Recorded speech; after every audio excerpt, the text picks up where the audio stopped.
اليوم نتكلم عن أعظم النعم، عن نعمة التوحيد. التوحيد، يقول الله تعالى: وما خلقت الجن والإنس إلا ليعبدون. إذا نحن نتفق أن الكون كله خلق لإقرار التوحيد، وأول المواثيق التي فرضت على آدم وذريته التوحيد. وإذ أخذ ربك من بني آدم من ظهورهم ذريتهم وأشهدهم على أنفسهم ألست بربكم قالوا بلى أن تقولوا يوم القيامة إنا كنا عن هذا غافلين.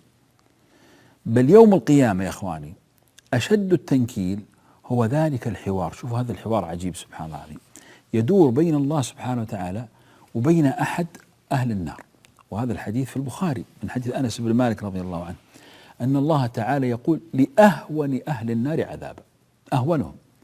ماذا يقول الله له؟ اسمع، قال: لو أن لك ما في الأرض من شيء، تملك الأرض كلها، أكنت تفتدي تدفعه فداء من أجل أن نخرجك من النار يعني؟ قال: نعم. قال الله له: فقد سألتك ما هو أهون من هذا وأنت في صلب آدم ألا تشرك بي فأبيت إلا أن تشرك. بل إن التوحيد يا إخواني هو الأمان من كل شر. لذلك يقول النبي عليه الصلاة والسلام: من كان آخر كلامه لا إله إلا الله دخل الجنة. بل إن التوحيد كفارة الخطايا كلها. قال الله تعالى، واسمع لعظمة هذا الحديث: يا ابن آدم لو أتيتني بقراب الأرض خطايا ثم لقيتني لا تشرك بي شيئا لأتيتك بقرابها مغفرة. التوحيد هو مفتاح الجنة والشرك ضده.